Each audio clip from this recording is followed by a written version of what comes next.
जीवन का स्रोत हैं। स्वच्छ जल और स्वच्छ हवा के रूप में ये हमें निरंतर जीवन प्रदान करते हैं। कॉर्बेट नेशनल पार्क भारत का प्रथम राष्ट्रीय उद्यान है। वह एक ऐसा ही वन है। इन वनों से सैकड़ों ऐसे छोटे छोटे जल स्रोत निकलते हैं जो हमें जीवन उपलब्ध करा रहे हैं। कॉर्बेट राष्ट्रीय उद्यान को बाघों की दहाड़, हाथियों की चिंगाड़ व चिड़ियों की चहचहाहट की भूमि कहा जाता है।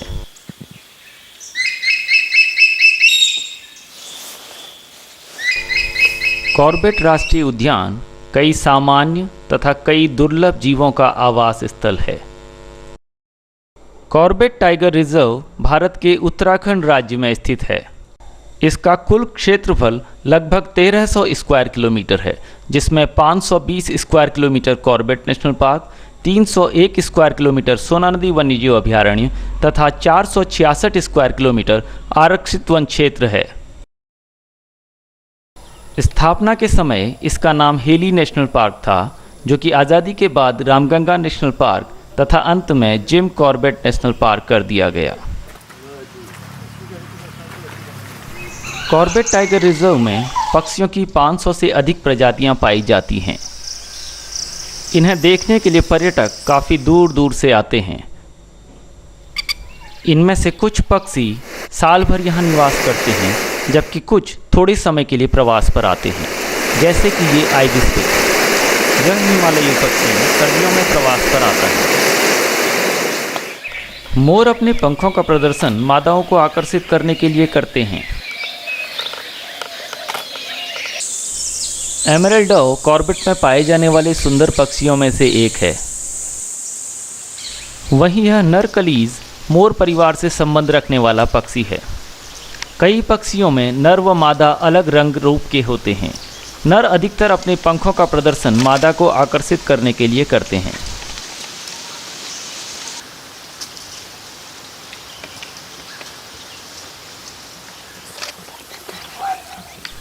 चेंजेबल हॉक ईगल एक शिकारी पक्षी है। शिकारी पक्षी अपने से 2 गुने वजन के प्राणी को मार सकते हैं। कई पक्षी सफाई पसंद होते हैं। यह बाज भी खाने से पूर्व अपने शिकार को साफ कर रहा है। एक अन्य शिकारी पक्षी जिसे क्रेस्टेड सर्पेंट ईगल कहा जाता है, अपने शिकार की प्रतीक्षा में बैठा हुआ है। कॉर्बेट पार्क में शिकारी पक्षियों की कई प्रजातियां पाई जाती हैं। पलासेस फिश ईगल भी एक शिकारी पक्षी है। पक्षी नियमित रूप से अपने परों की देखभाल करते हैं। वे अपने चोंच द्वारा अपने परों को साफ रखते हैं। इस प्रक्रिया को प्रीनिंग कहा जाता है। पलासेस फिश ईगल की तरह वूली नेक्ड स्टॉक का यह जोड़ा अपने परों की देखभाल में व्यस्त है। कभी लाखों की तादाद में पाए जाने वाले गिद्ध आज संकट के दौर से गुजर रहे हैं। पेड़ों से पराग लेने वाली मधुमक्खी पेड़ों की भी सहायता करती है। फूलों से शहद एकत्रित करते वक्त ये पराग कणों को एक फूल से दूसरे फूल तक ले जाती हैं। इस पृथ्वी पर सभी प्राणियों का उद्देश्य अपनी प्रजाति की संख्या में वृद्धि करना है। अपनी प्रजाति का भविष्य सुरक्षित करने के लिए इस बीटल ने घास पर अंडे दिए हुए हैं। हमारे वन तरह तरह के कीटों से भरे हुए हैं। ड्रैगन फ्लाई उन्हीं में से एक है। कॉमन जैज़बेल तितली लैंटाना के फूलों से पराग एकत्रित कर रही है, तो वहीं यह कॉमन मॉर्मोन धूप सेक रही है। तितलियां शीत रुधिर कीट हैं। वह अपने शरीर का तापमान नियंत्रित करने के लिए इन्हें धूप अथवा छाया में जाना पड़ता है। कॉर्बेट पार्क तितलियों के लिए भी एक अच्छा वास स्थल है। यहाँ कई प्रकार की तितलियाँ पाई जाती हैं, जैसे club beak, common pirate, grey pansy, baronet, plain tiger आदि। वयस्क तितलियों का मुख्य भोजन फूलों का पराग होता है। मधुमक्खियों के बाद परागण करने वाले कीटों में तितलियां दूसरे स्थान पर आती हैं। इस तरह तितलियां कई प्रजातियों के संवर्धन में सहायक होती हैं।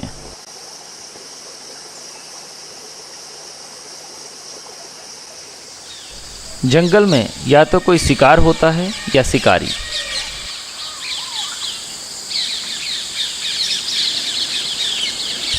जहाँ कुछ मकड़ियाँ शिकार पकड़ने के लिए जाला बुनती हैं, वहीं कुछ छद्म आवरण का भी सहारा लेती हैं।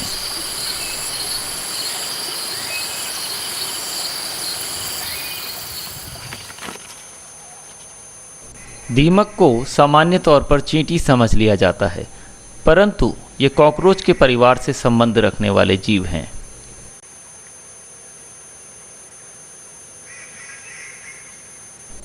दीमकों की कॉलोनी में श्रमिकों का मुख्य कार्य बाम्बियों का निर्माण व क्षतिग्रस्त हिस्से की मरम्मत का होता है।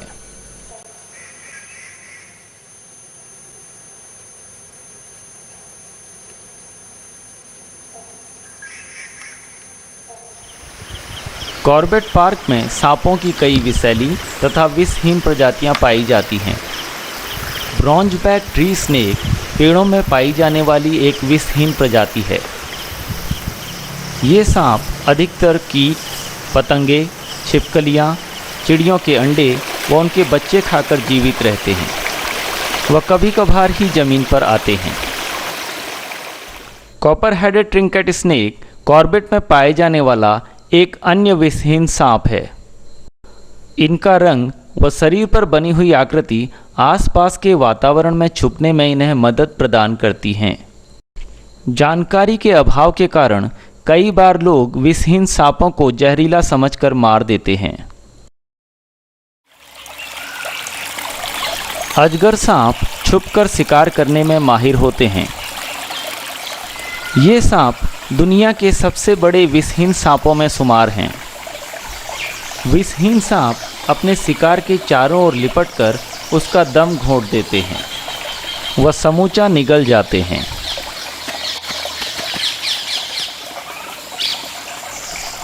इस छोटे अजगर ने अभी अभी कुछ खाया है। वह अब एक ऐसे स्थान की तलाश कर रहा है जहां अपने इस भोजन को आसानी से पचा सके।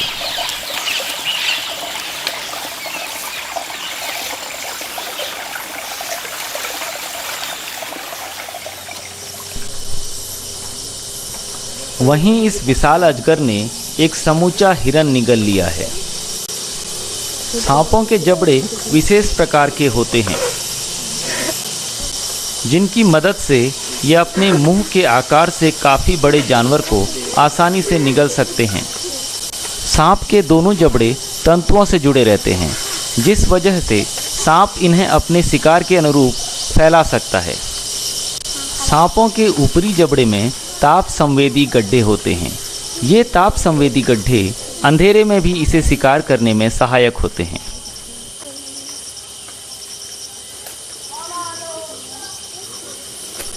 इस विशाल अजगर को अब पूरे वर्ष शिकार करने की कोई आवश्यकता नहीं है।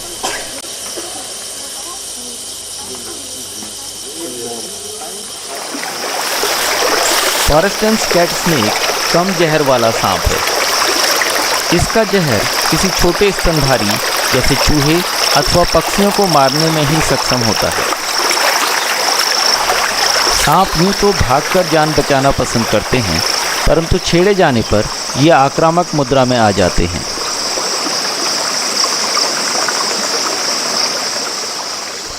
कॉर्बेट में पाई जाने वाली जहरीली प्रजातियों में कोबरा भी एक है।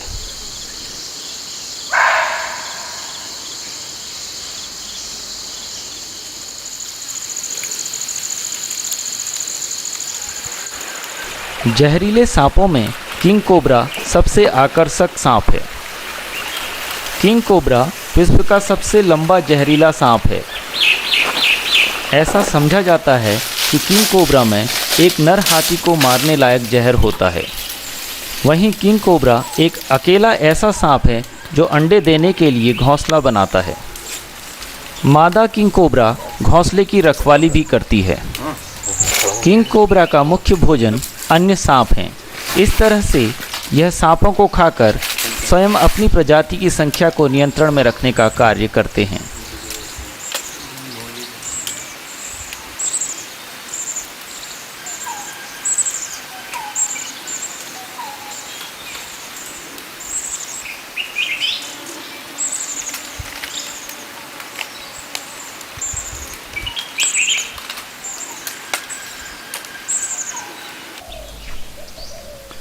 मॉनिटर लिजर्ड अथवा गोह एक बड़ा सरीसृप है। इनका मुख्य भोजन छोटे स्तनधारी जैसे चूहे, गिलहरी अथवा मेढक एवं पक्षी होते हैं। एक ही स्थान पर बिना हिले डुले रहना अपने दुश्मन को चकमा देने का एक नायाब तरीका है। यह मॉनिटर लिजर्ड अपने शिकार की गंध का पीछा कर रही है। सांप एवं छिपकलियों की जीभ गंध सूंघने में उनकी मदद करती है। अपने अंतिम छोर पर 2 भागों में बटी हुई जीभ आसपास के वातावरण से रासायनिक संकेत लेकर अपने जबड़े में स्थित एक ऑर्गन जिसे जैकब्सन्स ऑर्गन कहा जाता है तक ले जाती है। जैकब्सन्स ऑर्गन की मदद से यह अपने शिकार के बारे में काफ़ी जानकारियां एकत्रित कर लेती हैं।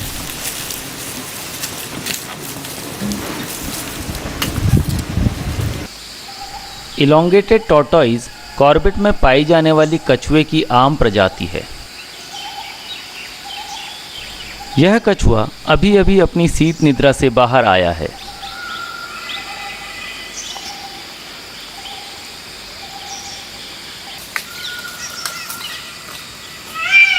इसका अगला काम प्रणय के लिए अपने साथी की तलाश करना है।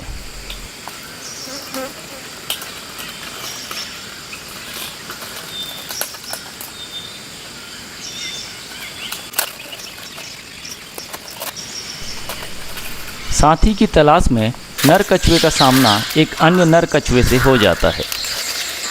दोनों नरों में वर्चस्व की लड़ाई शुरू हो जाती है। हारने वाले को यह इलाका छोड़कर जाना होगा।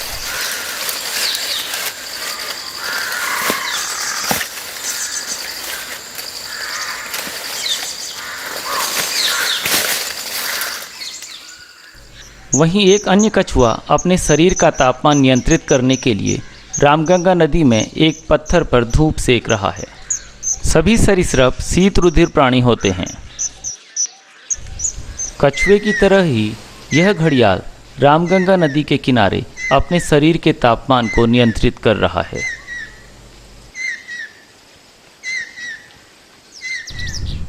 घड़ियाल के अतिरिक्त रामगंगा नदी में मगरमच्छ की दूसरी प्रजाति मार्स क्रोकोडाइल पाई जाती है।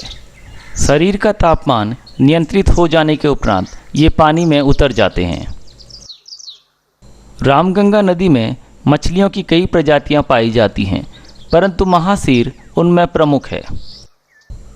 जहां एक ओर ये अन्य जीवों के लिए भोजन का स्रोत हैं, वहीं दूसरी ओर ये नदी अथवा तालाबों को साफ रखने में मुख्य भूमिका निभाती हैं।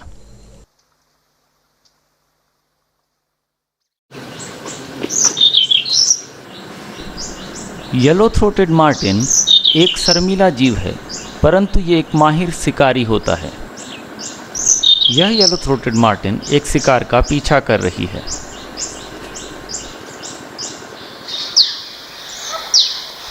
और तुरंत ही यह उसमें सफल भी हो जाती है। मुश्किल से अर्जित किए हुए अपने इस भोजन के साथ वो जल्द ही झाड़ियों में विलुप्त हो गई। से ही सामान्य रूप से रात्रिचर जीव है, वह दिन में कम ही दिखाई पड़ता है।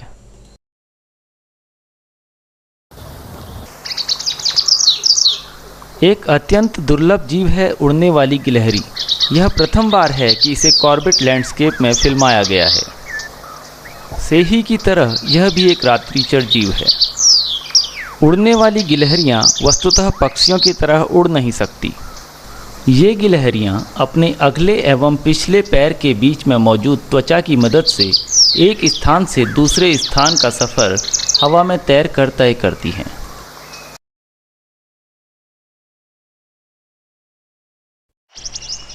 इंडियन पैंगोलिन कॉर्बेट में पाए जाने वाला एक अन्य दुर्लभ स्तनधारी है। इसके शरीर पर मौजूद विचित्र सल्कों के कारण इसे सल्लू सांप भी कहा जाता है। ये सल्क काफ़ी तेज होते हैं व आपात स्थिति में दुश्मनों से इसकी मदद करते हैं।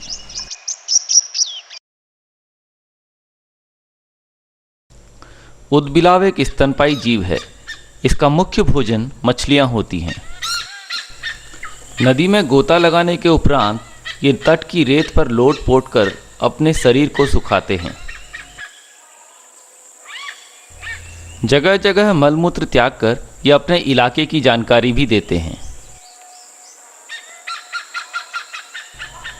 एक बार सूख जाने के पश्चात ये पुनः नदी में मछली मारने के लिए उतर जाते हैं।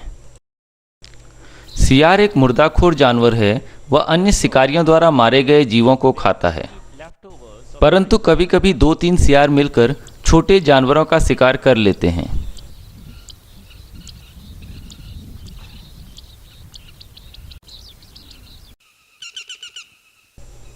जंगल में कई जानवर मिट्टी के पहाड़ अथवा नदी तट पर रेत चाटते हुए देखे जा सकते हैं। ऐसा कर यह जीव अपने शरीर के खनिज लवणों की आवश्यकता को पूरा करते हैं।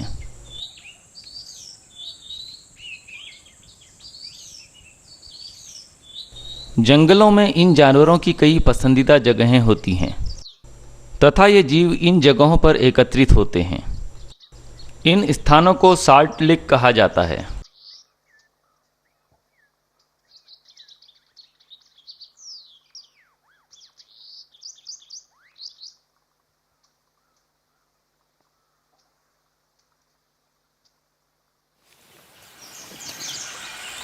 केवल जानवर ही नहीं, कुछ पक्षी भी मिट्टी खाते हैं, जैसे कि ये पैराकीट्स और पिजन।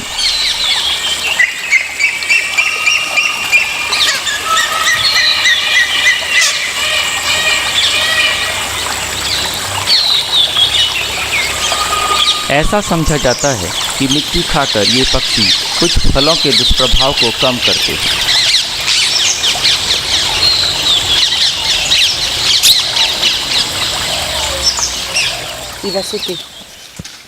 कॉर्बेट पार्क में बंदरों की 2 प्रजातियां पाई जाती हैं, रीसस मंकी और ब्लैक फेस मंकी। दोनों ही प्रजातियां बड़े बड़े दल बनाकर रहती हैं एवं सामाजिक जीव हैं। एक दूसरे की देखभाल करना सामाजिक संबंधों को और मजबूत बनाता है।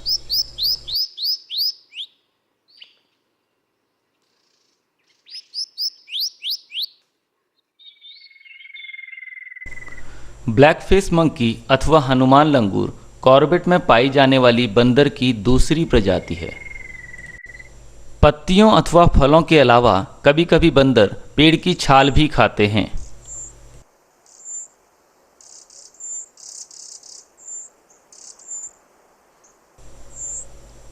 दिखने में लड़ाई लगने वाला यह दृश्य वास्तव में लड़ाई नहीं है। दल के 2 सदस्य आपस में जीवन जीने का गुर सीख रहे हैं। ये एक तरह की ट्रेनिंग क्लास है। इस ट्रेनिंग क्लास में किसी भी जीव को कोई चोट नहीं पहुंचती।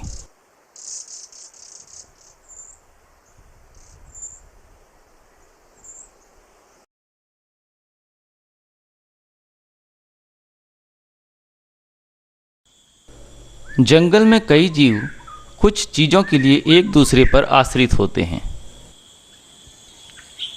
हिरन एवं बंदरों का संबंध भी कुछ ऐसा ही है।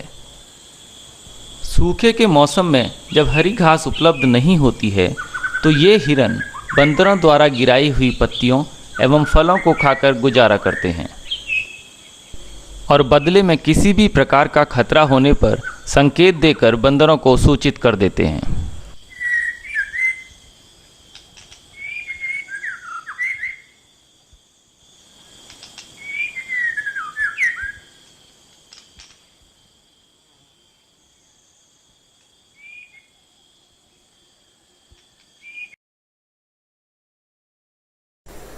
रामगंगा नदी कई जीव जंतुओं के लिए जीवन का मुख्य स्रोत है।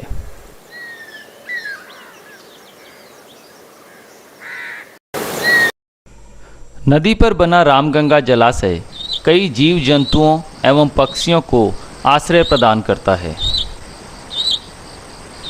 ढिकाला ग्रासलैंड से रामगंगा जलाशय का विहंगम दृश्य देखने को मिलता है। जहां एक और विशाल घास का मैदान है, वहीं इसकी पृष्ठभूमि में शिवालिक पर्वत श्रृंखला नजर आती है।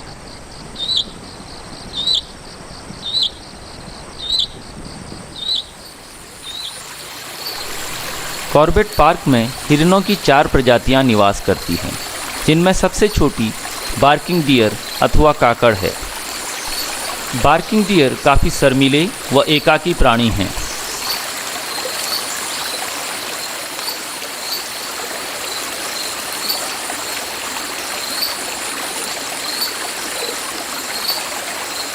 ये छुप कर रहना पसंद करते हैं व कभी कभार ही खुले में आते हैं। इनकी विशेष प्रकार की ध्वनि के कारण इन्हें बार्किंग डियर कहा जाता है। खतरे का आभास होने पर ये कुत्ते की तरह आवाज़ निकालकर दूसरे जीवों को खतरे का संकेत देते हैं।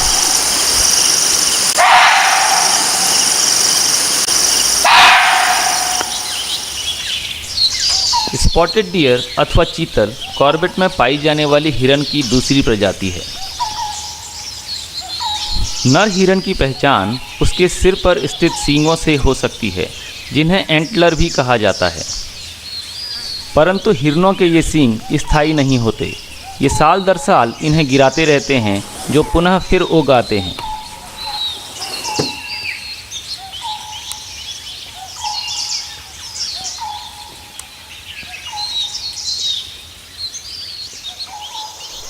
एक मादा चीतल जो घास के मैदान के किनारे चुग रही है, पूरी तरह सतर्कता भी बरत रही है।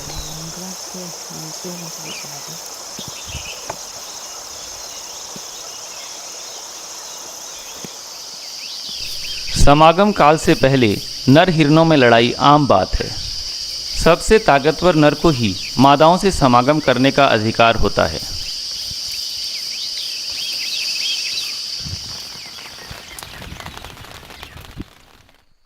कॉर्बेट पार्क में स्पॉटेड डियर अथवा चीतल बहुतायत में पाए जाते हैं व ये अन्य शिकारी जीवों का प्रमुख भोजन का आधार भी हैं।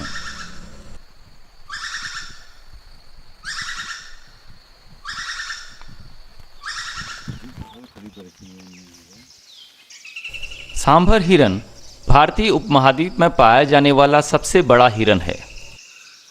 सांभर हिरन सामान्यतया घने इलाकों में रहना पसंद करते हैं व कभी कभार ही खुले क्षेत्रों में आते हैं।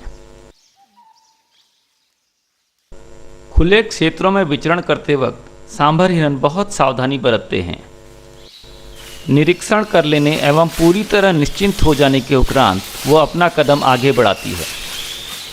ऐसे जंगलों में जहां बाघ जैसे शिकारी घात लगाए बैठे हों, इतनी सावधानी अपना जीवन बचाने के लिए जरूरी होती है।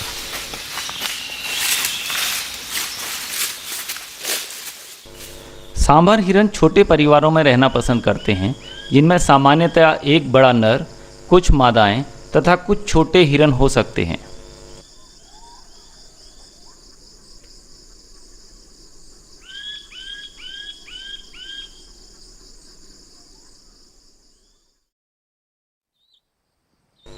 पाढ़ा अथवा हॉग डियर हिरन की चौथी प्रजाति है, जो ढिकाला के घास के मैदानों में पाई जाती है। हिरनों के अलावा शेर का मुख्य आहार जंगली सूअर हैं, जो कि काफ़ी तादाद में पाए जाते हैं।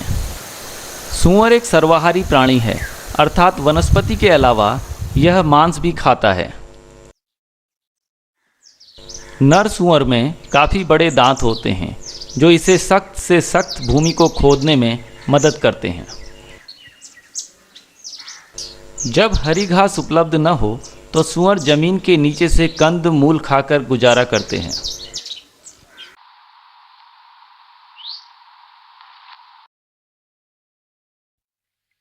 एशियाई हाथी कॉर्बेट में काफ़ी अच्छी संख्या में पाए जाते हैं। वह ढिकाला के घास के मैदान इनके पसंदीदा चरागाह हैं। हाथी एक सामाजिक प्राणी है। दल का प्रतिनिधित्व सबसे बूढ़ी हथनी करती है।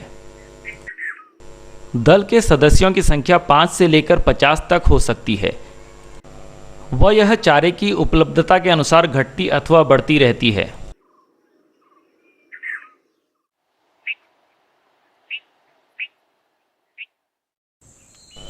नर हाथी सामान्यतया दल से अलग रहते हैं व एकाकी जीवन व्यतीत करते हैं।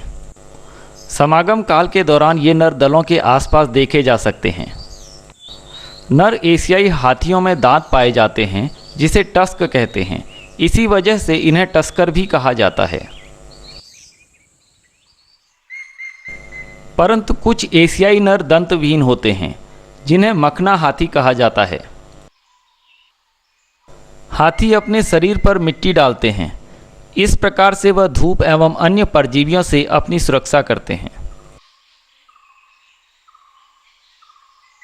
यह मखना नर मस्त की अवस्था में है। इसकी आँख एवं कान के बीच की एक ग्रंथि से हो रहे तरल के रिसाव की वजह से हम इसके मस्त की अवस्था का पता लगा सकते हैं। नर हाथी के दांत उसकी सुरक्षा एवं भोजन में उसकी मदद करते हैं, परंतु मखना दंत विहीन होते हैं, परंतु दांतों की भरपाई वे अपने गठीले शरीर एवं अधिक मांसल सूंड द्वारा कर लेते हैं।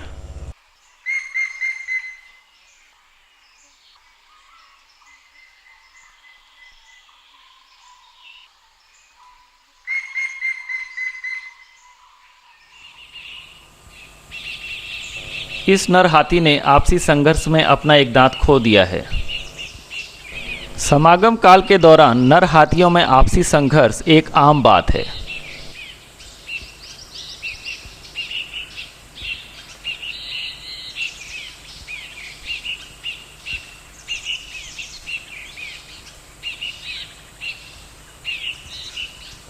इस मकना हाथी एवं एक अन्य नर को लड़ते हुए काफ़ी घंटे बीत चुके हैं। वह दोनों अब थक कर चूर हो चुके हैं।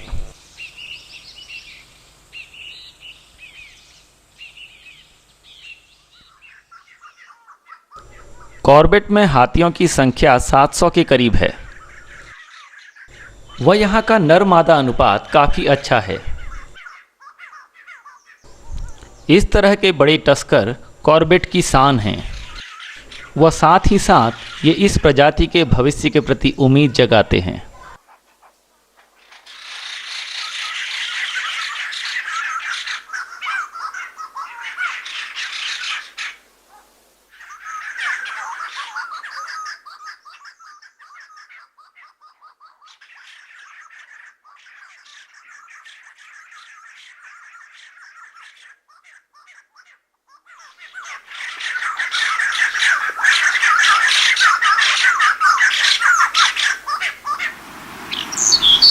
हाथियों के दल में छोटे बच्चों की सुरक्षा की जिम्मेदारी सभी हाथियों की होती है, न कि केवल उसकी मां की। छोटे बच्चों को मुख्य खतरा बाघ से होता है, जो कभी कभार इसका शिकार कर लेता है।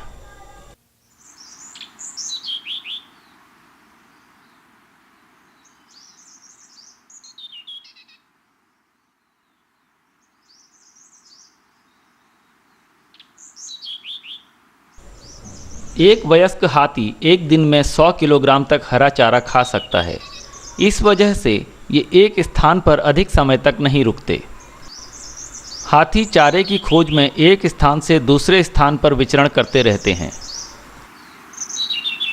हाथियों का यह स्वभाव उनके प्राकृतावास के संवर्धन के लिए जरूरी है, क्योंकि यदि उन्होंने एक जगह पर अधिक समय व्यतीत किया तो शीघ्र ही वह जंगल खत्म हो जाएगा और अंततः हाथियों के अस्तित्व पर खतरा मंडराने लगेगा। एक स्थान से दूसरे स्थान पर जाने की प्रक्रिया में एक माली की तरह हाथी जंगल की छटाई करते हुए चलते हैं।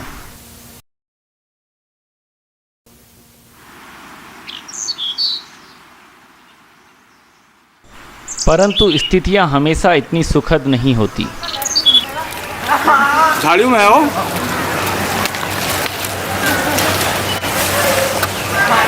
ये मादा है, मादा ही। हाँ मादा। हाँ उसकी सूंड सब जली कटी पड़ी है, तार नीचा है नहीं। यह मादा मानवीय भूल का शिकार हो चुकी है।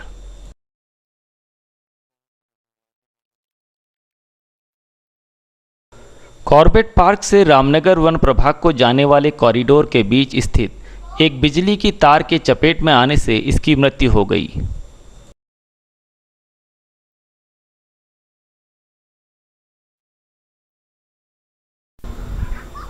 एक मादा गुलदार अपने 2 शावकों के साथ बड़ी ही सावधानी से एक नाले को पार कर रही है। जंगल में कभी कभार ऐसे दृश्य देखने को मिलते हैं।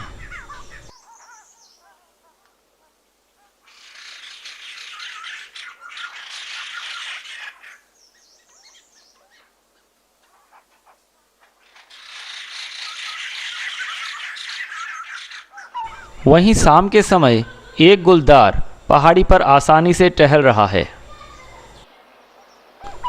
गुलदार छुपने में माहिर एवं सातिर शिकारी होते हैं। इन्हें पेड़ों पर चढ़ने में महारत हासिल होती है। यही वजह है कि बाघ से टकराव की स्थिति में ये पेड़ों पर चढ़कर अपना जीवन बचा लेते हैं।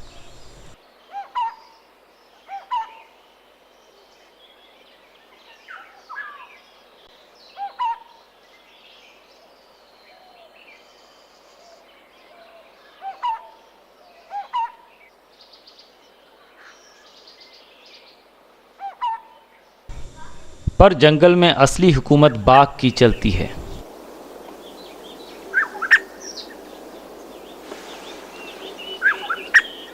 यह मादा अपने एक शावक के साथ जंगल में भ्रमण पर निकली है।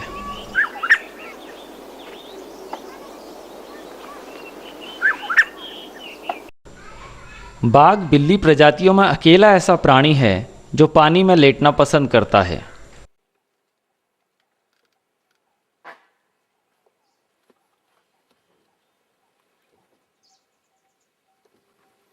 पानी में लेटकर बाघ अपने आप को ठंडा रखते हैं, तो दूसरी तरफ मक्खियों एवं अन्य परजीवियों से भी बचाव होता है। नर बाघ अपने बड़े आकार व अयाल से आसानी से पहचान में आ जाते हैं।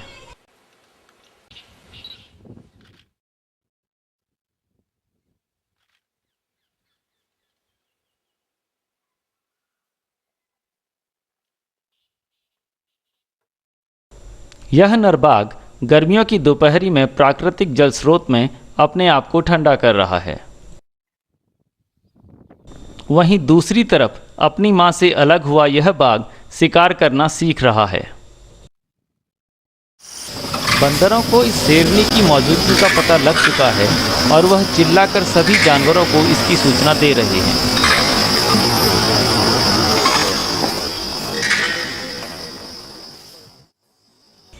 इस खूबसूरत बिल्ली की झलक पाने के लिए लोग घंटों इंतजार करते हैं। वन्यजीव पर्यटन यदि उत्तरदायी तरीके से किया जाए तो यह दोनों के लिए फ़ायदेमंद साबित हो सकता है। वन्यजीव पर्यटन एवं संरक्षण एक ही सिक्के के दो पहलू हैं। हमें इन दोनों के बीच सामंजस्य बिठाने की आवश्यकता है।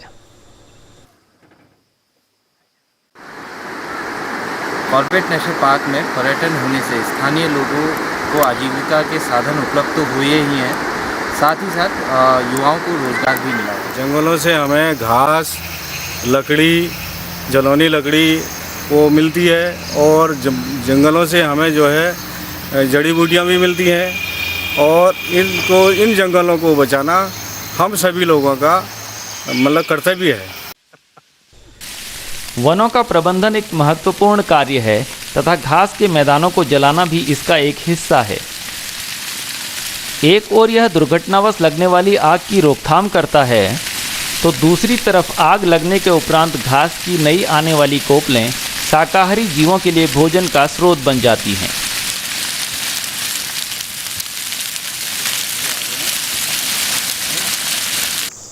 वन कर्मी नियमित रूप से वन क्षेत्रों में गश्त लगाते रहते हैं। जंगल में गश्त लगाकर जंगली जीवों की गतिविधि के बारे में पता लगाया जाता है।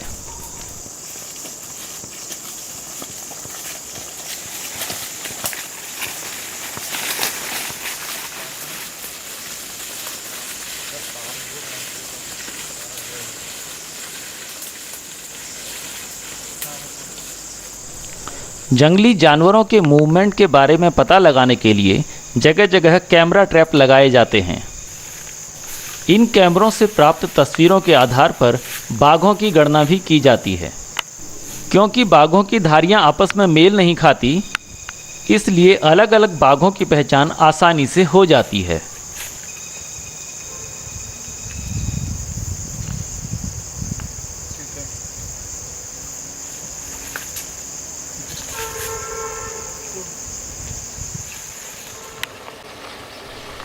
कॉर्बेट में वन्यजीवों को देखने के लिए 4x4 जिप्सी सर्वोत्तम वाहन है।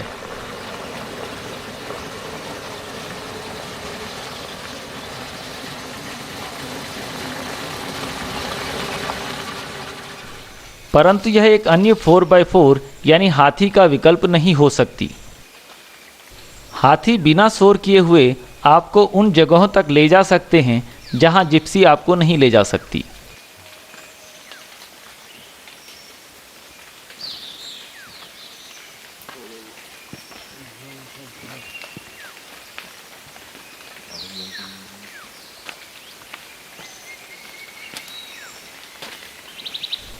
पर्यटकों को घुमाने के लिए कॉर्बेट पार्क में कई हाथी हैं।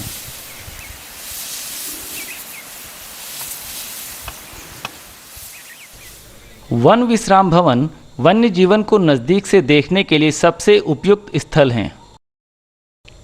ढिकाला स्थित ओल्ड फॉरेस्ट रेस्ट हाउस से रामगंगा नदी एवं जलाशय का सुंदर दृश्य दिखता है।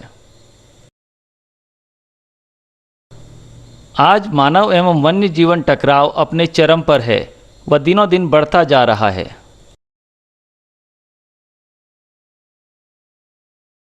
यह नर बाघ शिकारियों की गोलियों का निशाना बन गया है। ये मिल गया। ग्लव्स में रखेंगे सर? देना पड़ेगा अंदर इसको ब्रेन में ग्लव्स में डॉक्टर साहब। कई बार मानव भी इस टकराव के कारण अपनी जान गंवाते हैं।